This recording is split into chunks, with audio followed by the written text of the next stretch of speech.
आज आप लोगों के साथ मैंने ना एक टॉपिक डिस्कस करना है। अल्लाह ताला कुरान मजीद में फ़रमाते हैं खैरा उम्मतिन उखरिजत लिन्नास तामरून बिल मारूफ़ व तनहौना अनिल मुनकर। उम्मत मुहम्मदिया के बारे में अल्लाह ताला कुरान मजीद में फ़रमाते हैं कि ये एक ऐसी उम्मत है कि जो बड़ी बेहतरीन उम्मत है। देखें ना, नबी सल्लल्लाहु अलैहि वसल्लम की जो उम्मत मुहम्मदिया से पहले भी बहुत सारी उम्मतें आई हैं, जैसा बनी इसराइल की कौम थी, कौम लूत थी, कौम नूह थी। तो इस तरह नबी सल्लल्लाहु अलैहि वसल्लम की जो उम्मत है, अल्लाह ताला फरमा रहे हैं, इसकी सिफत बयान कर रहे हैं कि ये बड़ी बेहतरीन उम्मत है। किस वजह से ये बेहतरीन है, वो कौन सी वजूहात हैं कि जिस वजह से बेहतरीन है। अल्लाह ताला आगे फरमाते हैं, ये लोगों को नेकी की दावत देते हैं और बुरे कामों से रोकते हैं। नेकी की दावत देते हैं और बुरे कामों से रोकते हैं। तो वैसे भी अल्लाह ताला फरमाते हैं नबी सल्लल्लाहु अलैहि वसल्लम को कि कह दीजिए कि जो बंदा चाहता है कि अल्लाह ताला उससे मोहब्बत करे। कौन नहीं चाहता कि अल्लाह ताला उससे मोहब्बत करे? हर बंदा ही चाहता है। हमारा दुनिया में आने का जो मकसद है, जो इबादात हैं हमारी, वो भी इसी वजह से हैं कि हम वो इबादात करें और अल्लाह ताला हमारा खुश हो जाए। तो नबी सल्लल्लाहु फरमाते हैं कि जो बंदा चाहता है कि अल्लाह ताला उससे मोहब्बत करे, वो दूसरों का फ़ायदा सोचे। वो क्या सोचे जी? दूसरों का फ़ायदा। यहाँ पे हमें ये भी सोचना चाहिए, लम्हा फ़िक्रिया, कि हम बजाय इसके कि दूसरों का फ़ायदा सोचें, हम दूसरों का नुकसान ही सोचते हैं। ये बात ठीक है कि नहीं ठीक? ये 100% राइट है कि अक्सर हम लोगों का भला सोचने की बजाय उनका नुकसान सोचते हैं। तो इसी चीज़ को लेके अब आज का जो हमारा टॉपिक है, सर उस्मान ने कहा था कि आपने बच्चों को थोड़ा सा बताना है पेपर पॉइंट ऑफ व्यू के लिहाज से। तो फ़र्स्ट ऑफ़ ऑल मुझे आप वो स्टूडेंट हैंड रेज़ करें जिनका फ़र्स्ट ईयर का पेपर है। आप में से कौन कौन से स्टूडेंट हैं?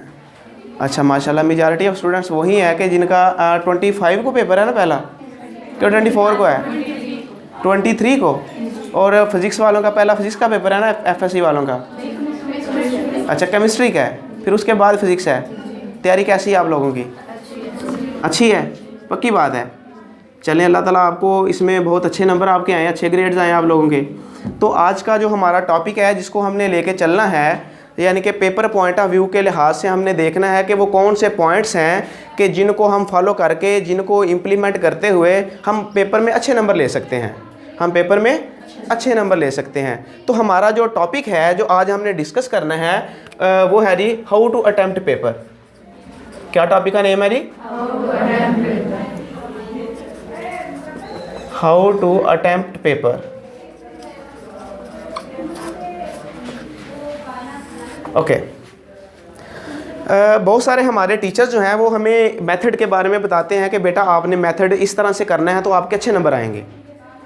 बताते हैं ना टीचर्स हमें। तो हमने देखना है वो कौन सी खसूसियात हैं, कि वो कौन सी टिप्स हैं कि जिनको हम करें और हम पेपर में अच्छे नंबर जो हैं उनको अटेन कर लें। अच्छे नंबर जो है उनको अटेन कर लें। हर स्टूडेंट की ये कोशिश होती है कि वो अच्छे नंबर ले। तो अच्छे नंबर लेने में जो जो पॉइंट्स हैं उनको हमने डिस्कस करना है। आपके पास एक स्टूडेंट है, वो थ्रू आउट पूरा साल जो है वो पढ़ता है, थ्रू आउट वो पूरा साल पढ़ता है। अब उसके बाद उसके पास नॉलेज भी है, उसके पास कंटेंट भी है। लिखने के लिए अगर एक क्वेश्चन आया है कि डिफाइन फिजिक्स या इलास्टिकली इन वन डायमेंशन को एक्सप्लेन करें, तो उसके पास ये चीज़ें हैं, उसके पास वो नॉलेज है कि वो उसको अच्छी तरह से एक्सप्लोर कर सके। वो अपना लॉन्ग क्वेश्चन अच्छी तरह से पेपर में अटैम्प्ट कर सकता है। तो उसने पूरा साल पढ़ा है और उसके पास नॉलेज भी है। और जब वो फाइनल पेपर में बैठता है तो पेपर को अटैम्प्ट करता है, जब रिज़ल्ट आता है तो किसी और स्टूडेंट का रिज़ल्ट उससे अच्छा आ रहा है तो उसका रिज़ल्ट जो है उससे कम आ रहा है, अच्छा नहीं आ रहा।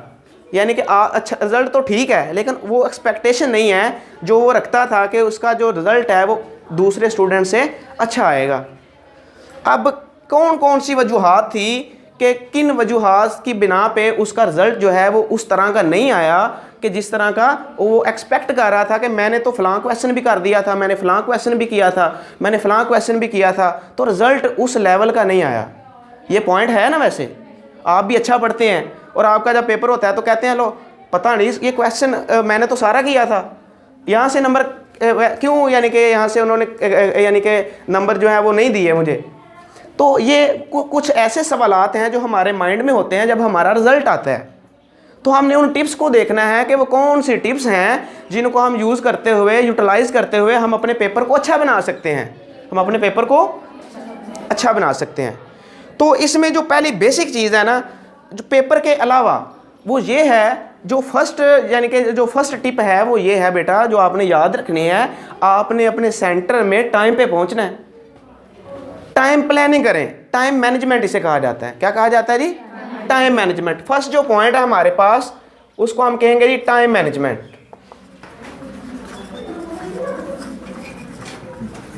हम टाइम मैनेजमेंट में, एक तो टाइम मैनेजमेंट होता है कि हमने पेपर्स की तैयारी करनी है, हमारे पास दिन थोड़े हैं, तो हमने घर बैठ के प्लानिंग करनी है कि हम किस बुक को कितना टाइम दें। एक तो टाइम मैनेजमेंट ये भी है। एक टाइम मैनेजमेंट ये है कि हमने कितने बजे उठना है, सोना है, नमाज कब पढ़नी है, तैयारी कब करनी है। तो मैं जिस टाइम मैनेजमेंट की बात कर रहा हूँ, वो टाइम मैनेजमेंट ये है कि आपने पेपर सेंटर में कब पहुँचना है। आपने अक्सर स्टूडेंट देखे होंगे कि जो बिल्कुल टाइम पे पहुंचते हैं, उधर पेपर स्टार्ट हो गया ऑब्जेक्टिव, और वो एग्जामिनर से कह रहे हैं कि मे कम इन सर। तो एग्जामिनर यहाँ तो अगर अच्छा बंदा है तो फिर तो कहता है बैठ जाओ, अगर अच्छा नहीं है तो वो ज़रा वेट भी करवाता है। 5-10 मिनट का वेट होता है, नुकसान भी हो जाता है बच्चे का।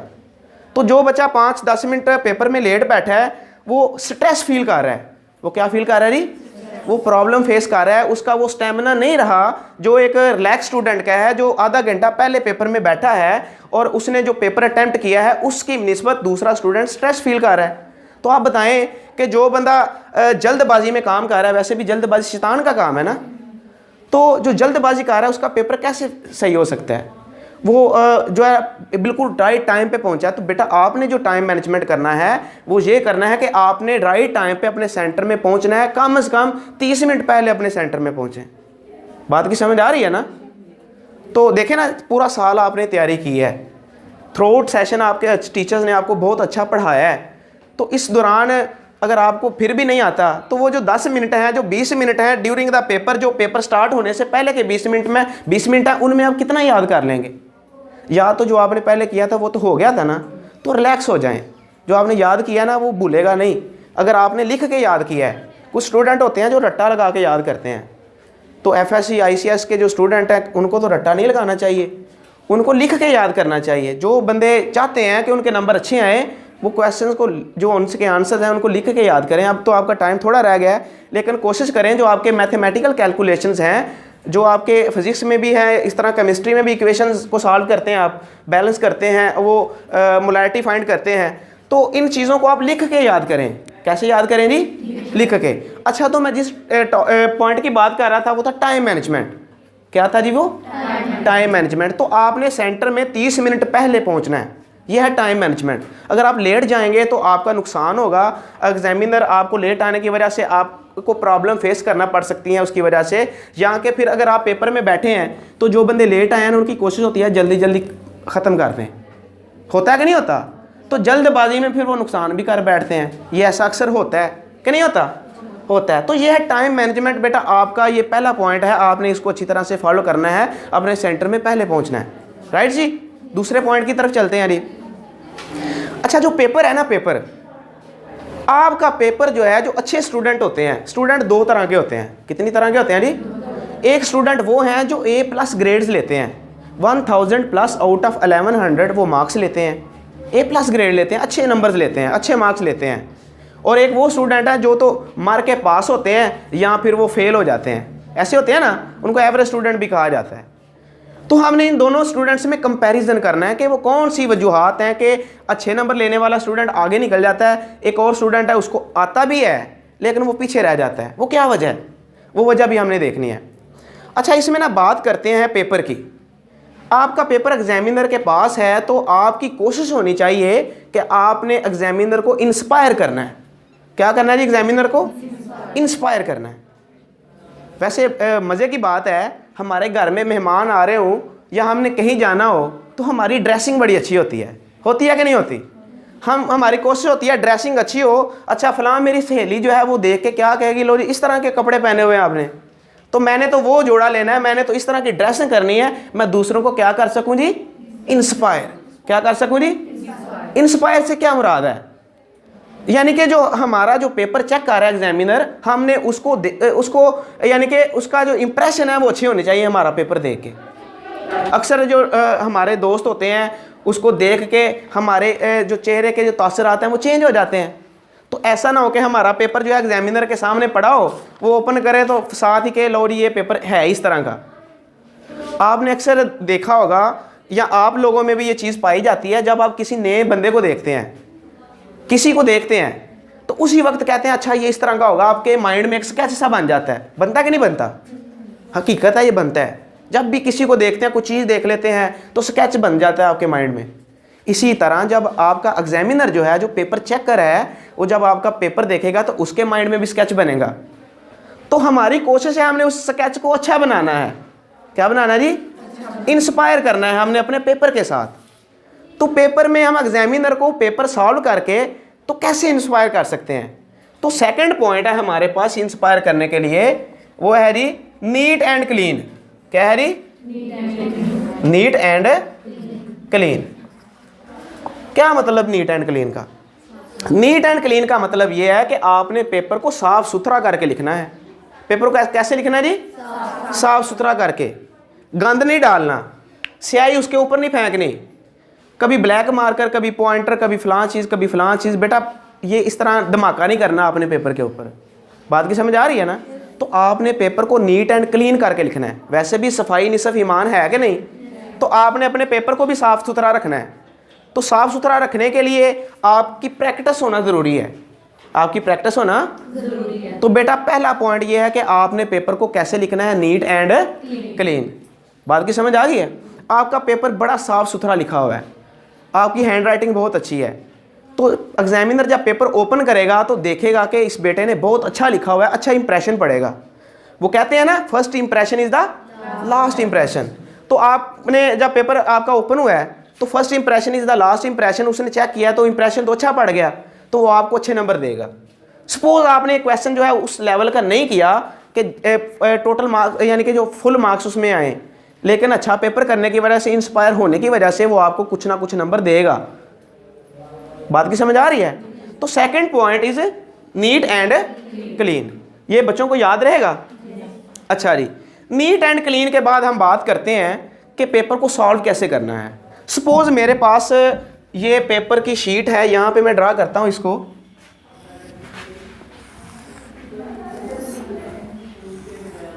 जो थर्ड पॉइंट है हमारे पास वो है जी मार्जिन लाइन लगाना। क्या लगाना जी? Margin line. मार्जिन लाइन को हम हाशिया भी कहते हैं। क्या कहते हैं जी? हाशिया लगाना। आपको पता है बेटा, आपकी जो पेपर शीट होगी वो 28 पेजेस पे मुश्तमिल होगी। कितने पेज होंगे जी? 28 पेज होंगे आपकी शीट के, और इसके अलावा आपको एक्स्ट्रा शीट नहीं मिलेगी। तो आपने पेपर को बेटा इस तरह से मैनेज करना है कि आप का टाइम भी सेव हो और आपकी शीट भी बचे। आपने बेतुका सा जो है ना वो नहीं लेके जाना अपने पेपर में, लिखना नहीं है। वो आगे वाला पॉइंट आ रहा है उसमें हम डिस्कस करेंगे। सपोज ये आपके पास फाइनल पेपर है और उसकी एक शीट है, आपने क्या करना है कि एक लाइन एक साइड पे आपने हाशिया लगा देना है। एक लाइन एक साइड पे हाशिया लगाना है। सर हमने तो सुना था कि दोनों साइडों पे हाशिया लगाना है, इसकी बात भी करते हैं, ठीक है। तो जो मैं बात कर रहा हूँ वो ये है कि हमने एक साइड पे जो है वो मार्जिन लाइन लगानी है, वो इक्वल स्पेस से इक्वली हमने डिस्ट्रीब्यूट करके अपने स्केल के साथ अच्छी सी खूबसूरत सी क्या लगानी है जी? मार्जिन लाइन लगानी है। मार्जिन लाइन लगाने के बाद हमने अपना क्वेश्चन अटेम्प्ट करना है। अपना क्वेश्चन अटेम्प्ट करना है। तो उसको कैसे करना है? कुछ स्टूडेंट ऐसे होते हैं कि जिनके पास नॉलेज इतना नहीं होता, रट्टा लगा के आए होते हैं, पेपर इतना सही आ नहीं रहा होता, तो वो क्या करते हैं, अच्छा क्वेश्चन पेपर के जो क्वेश्चन है ना वही लिखना शुरू कर देते हैं। बड़ा प्यारा सा करके क्वेश्चन लिखते हैं, 5-7 मिनट तो उनके वहाँ पे वेस्ट हो जाते हैं। जी आ जाए। तो आपने बेटा पहली बात यह है कि आपने क्वेश्चन वहाँ पे वो सारा राइट नहीं करना, वो क्वेश्चन नहीं लिखना आपने। बात की समझ आई यारी? क्वेश्चन है नहीं लिखना। क्वेश्चन क्या, फिर क्वेश्चन नहीं लिखेंगे तो एग्जामिनर को कैसे पता चलेगा कि हमने क्वेश्चन किया? तो आपने बेटा सेंटर में आपने लिखना है आंसर, ये वर्ड आप पूरा लिखेंगे और ब्रैकेट में लिख देंगे क्वेश्चन। अब सपोज मैं क्वेश्चन नंबर है तो उसका 3 पार्ट कर रहा हूँ, तो ये मेरे पास आ गया आंसर क्वेश्चन नंबर 3, और इसके नीचे आप एक लाइन लगा दें ब्लू मार्कर के साथ। वैसे तो ये सारे आपने ब्लू मार्कर के साथ लिखना है। सेंटर में आप लिखेंगे आंसर। एग्जामिनर को पता चला गया है कि ये आंसर बेटा लिख रहा है किसका? क्वेश्चन नंबर है 3 का। बात की समझ आई है ना? बजाय इसके कि आप 2 लाइनों वाला पूरा क्वेश्चन लिखें तो टाइम को वेस्ट करें, आपने टाइम को बचाना है। आपने बात की समझ आई है जी? अच्छा जी, ये आपने लिख दिया है। अब सपोज आपके पास एक लॉन्ग क्वेश्चन है, तो आपने उस लॉन्ग क्वेश्चन की सबसे पहले ऊपर टॉपिक की हेडिंग देनी है। क्या देनी है जी? हेडिंग। सपोज मेरे पास एक टॉपिक है प्रोजेक्टाइल मोशन। कौन सा टॉपिक है जी? मैं यहाँ लिख देता हूँ जी प्रोजेक्टाइल मोशन सेंटर में ब्लू मार्कर के साथ, ये लेनी लिख दिया। यहाँ पे एक और पॉइंट मेरे जहन में आ गया, वो ये है कि आपने हेडिंग्स और सब हेडिंग्स बना के लिखना है। हेडिंग्स और एक टॉपिक है तो उससे रिलेटेड जो मेन जो ज़रूरी हेडिंग्स हैं, कौन सी हेडिंग्स हैं जी? ज़रूरी हेडिंग्स हैं, वो आपने बनानी है। कुछ स्टूडेंट क्या करते हैं कि एक हेडिंग दी और उसके नीचे एक लाइन लिख दी, फिर एक हेडिंग दी, एक लाइन लिख दी, एक हेडिंग दी और एक लाइन लिख दी। तो बेटा ये बिल्कुल गलत है। एग्जामिनर को पता है इस बच्चे को कुछ नहीं आता। देखे ना, वो भी हमारी तरह का एक टीचर है। जो गवर्नमेंट टीचर्स होते हैं या दूसरे कॉलेजेस के टीचर होते हैं, वही पेपर चेकर होते हैं। उनको पता है कि स्टूडेंट ने ये किया हुआ है काम। बात की समझ आ रही है ना? तो आपने क्या करना है, हेडिंग्स वो देनी है जो ज़रूरी बनती हैं, और हेडिंग के बाद आपका कुछ डाटा आपके पास हो, आप लिखने वाला अब हेडिंग के बाद उसको लिख सकें। तो यह है ज़रूरी हेडिंग्स का लिखना। बात की समझ आ रही है? ये भी हमारा इसमें आ गया। अच्छा, कुछ स्टूडेंट क्या करते हैं, मिसाल के तौर पे मैंने यहाँ डेफिनेशन लिखनी है, तो मैंने उसका ये सिंबल बनाया और यहाँ पे मैंने डेफिनेशन लिख दी। तो बेटा आपने क्या करना है, मैं दोनों स्टूडेंट्स को कंपेयर करता हूँ। सपोज एक स्टूडेंट ने डेफिनेशन लिखी है, तो आपने डेफिनेशन कैसे लिखनी है। सपोज आपने यहाँ पे मेंशन किया डेफिनेशन, यहाँ कामाज लगाने हैं और अपनी डेफिनेशन यहाँ से शुरू कर देनी है। यहाँ पे आपकी डेफिनेशन खत्म हुई है तो उसको कामा में बंद कर दें। बात की समझ आई है? और कोशिश करें कि ये आप ब्लू मार्कर से लिखें। डेफिनेशन को किससे लिखें जी? हाईलाइट हो जाएगी, एग्जामिनर को पता चलेगा कि ये बड़ी खूबसूरत सी डेफिनेशन लिखी हुई है। बात की समझ आई है जी? कुछ स्टूडेंट क्या करते हैं, मेरे पास ना एक सैंपल है पेपर का, वो मैं आपके साथ शेयर करना चाहता हूँ। ये मेरे पास 2-3 सैंपल हैं। इनमें ये वाला जो पेज है ना, ये वाला पेपर जो है, ये उस स्टूडेंट का पेपर है कि जिसके 1020+ मार्क्स थे। ये हमारे स्टूडेंट था, उसके लास्ट ईयर जो यानी कि टेस्ट सेशन शुरू हुआ उसमें उसने ये पेपर दिया था। तो ये मेरे पास पड़ा हुआ था, तो मैंने सोचा आप बच्चों के साथ शेयर किया जाए। तो इस स्टूडेंट के 1020 से ज़्यादा नंबर आए, A+ इसके नंबर आए हैं। तो देखें, मैं एक और पेपर आपके साथ शेयर करना चाहता हूँ। यहाँ पे ही देख लें, ये स्टूडेंट का पेपर है, तो उसने डेफिनेशन को सेंटर में लिखा हुआ है ना। इधर से भी आपकी स्पेस ज़ाया हो गई है और इधर से भी ज़ाया हो गई है। तो हमने उसको समझाया कि ऐसे नहीं करना। आपने कैसे करना है, आपने जगह नहीं छोड़नी, साइडों पे जगह आपने नहीं छोड़नी, आपने उसको फिल करना है। बेटा आपकी एक एक लाइन बड़ी कीमती है। अगर आपका पेपर कंप्लीट हो जाता है तो आप फिर कहाँ पे लिखेंगे अगर और लिखना है आपने? तो बात की समझ आ रही है? अच्छा जी, तो आपने लाइन नहीं छोड़नी, आपने डेफिनेशन लिखने के बाद उसको कामाज में लिखना है और गैर ज़रूरी जगह नहीं छोड़नी, गैर ज़रूरी जगह नहीं छोड़नी। इसके बाद ही यहाँ तक पॉइंट्स की समझ आ गई है? ओके जी, नेक्स्ट हम चलते हैं नेक्स्ट पॉइंट पे जी। Next point is very important. वो है जी हमारे पास टू द पॉइंट क्वेश्चन। जो हमारे पास नेक्स्ट टिप है वो क्या है जी? To the point. क्या मतलब इसका? इसका मतलब ये है relevant to the topic, relevant to the point.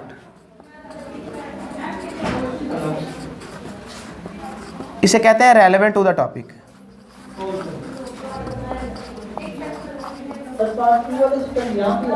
Okay जी, क्या मतलब रेलेवेंट टू द टॉपिक? बेटा आपके पास देखें ना, जो अच्छे स्टूडेंट हैं, जो अच्छा पढ़ने वाले हैं, उनके पास उनके माइंड में क्वेश्चन से रिलेटेड आंसर मौजूद है, जिसको कंटेंट कहा जाता है। तो उसने उन स्टूडेंट्स ने तो लिखना ही लिखना है। तो आपने जब भी आंसर लिखना है तसल्ली बख्श जवाब देना। आपने क्या जवाब देना जी? इसे कहते हैं टू द पॉइंट आंसर देना, relevant to the topic, relevant to the. एक स्टूडेंट है, उससे पूछा गया जी शमाल किधर होता है या शमाल क्या है? वो कहता है जी जनूब नाम की भी कोई चीज़ होती है। फिर वो बताता है नहीं जी मगरब भी कुछ होता है, फलां भी कुछ होता है। तो उसके बाद फिर शमाल होता है। बात की समझ आ रही है? पूरी कहानी सुनाई है ना, जिसे हम फिर पेपर करने के बाद आगे ना एक दूसरे को बता भी रहे होते हैं, लो जी मैं तो बड़ा लंबा क्वेश्चन लिख के आया हूँ, ये तो पूरे 5 नंबर मिलने ने, मैंने कोई चीज़ छोड़ी नहीं है। जड़ियाँ 2 लाइना सा ना वो भी मैं फिल कर देती हैं, अपने से बना के भाई लिखा है। होती है कि नहीं बात? तो ये गलत है बेटा। आपसे अगर पूछा गया ना शमाल क्या है, तो आपने बताना है कि ये शमाल है। बात की समझ आई है ना? तो ये स्टोरी नहीं सुनानी, इधर उधर के किस्से नहीं सुनाने। और मेरी बात की समझ आ रही है ना? तो बेटा ये काम आपने करना है, टू द पॉइंट बात करनी है। असल में हम क्या कर रहे हैं? हमने एग्जामिनर को इंस्पायर करना है, ये नहीं उसको एक्सपायर करना है, ये नहीं करना। हमने एग्जामिनर के लिए आसानी पैदा करनी है। आसानी कब पैदा करेंगे? जब जो उसने पूछा है हम उसी का आंसर देते हैं उसको। बात की समझ आ रही है ना? तो बेटा ये काम बिल्कुल नहीं करना कि आपने ओवर राइटिंग नहीं करनी। Overwriting irrelevant to the topic आपने नहीं जाना, आपने अपने टॉपिक पे ही रहना है। तो ये हमारे पास पॉइंट हो गया जी, टू द पॉइंट और रेलेवेंट टू द टॉपिक। इसके बाद ना एक और भी बड़ी ज़रूरी बात जो मैं आप लोगों से शेयर करना चाहता हूँ, वो ये है कि हमारे पास कुछ स्टूडेंट होते हैं, वो एक क्वेश्चन उन्होंने उसका आंसर लिखा है, उसके बाद दूसरे की बारी है तो दूसरे को भी साथ उन्होंने लिख दिया है। अब एग्जामिनर जो है वो स्पीड के साथ पेपर चेक कर रहा है आप लोगों का। उसको नहीं पता चल रहा कि एक क्वेश्चन मैंने चेक किया है और नीचे ही दूसरा क्वेश्चन था। एक क्वेश्चन के सपोज 5 मार्क्स हैं, उसने नीचे वाला क्वेश्चन भी पहले क्वेश्चन का हिस्सा ही समझते हुए उसको भी साथ चेक कर दिया, तो टोटल दोनों क्वेश्चन के कितने मार्क्स मिले? 5। कितने मिले जी? 5। मिलने तो 10 चाहिए थे, तो मिले 5 है।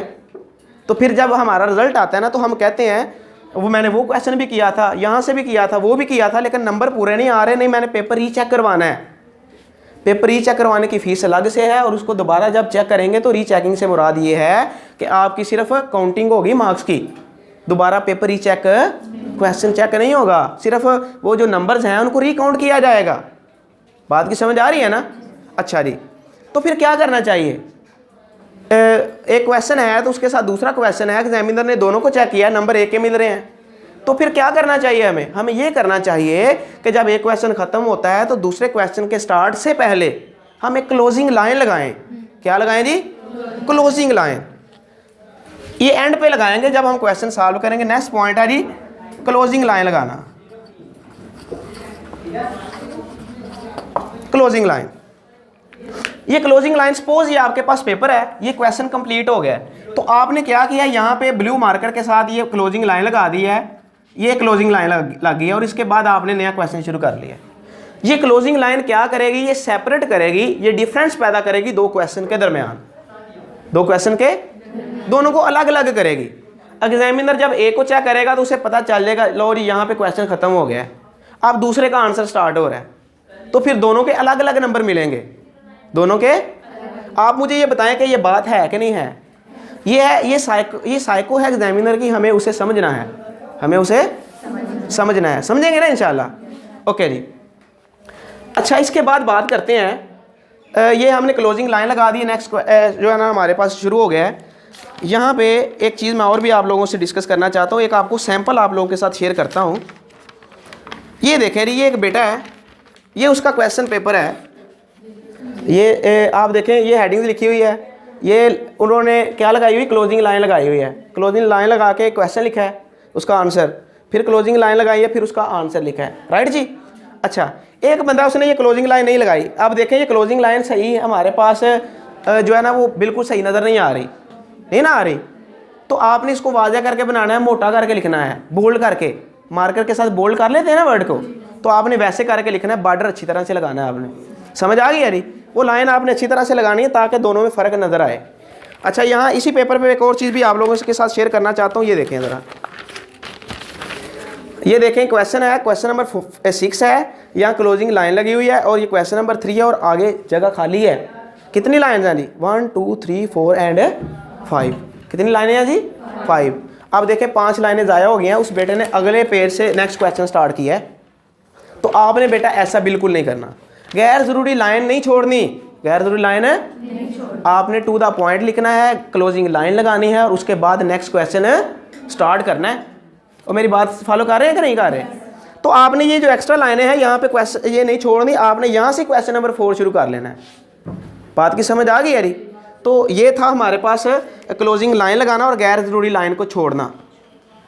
हमने कौन कौन से पॉइंट कर लिए हैं जी? क्लोजिंग लाइन की बात कर ली है हमने, टू द पॉइंट की बात कर ली है, मार्जिन लाइन की बात कर ली है, नीट एंड क्लीन की बात कर ली है।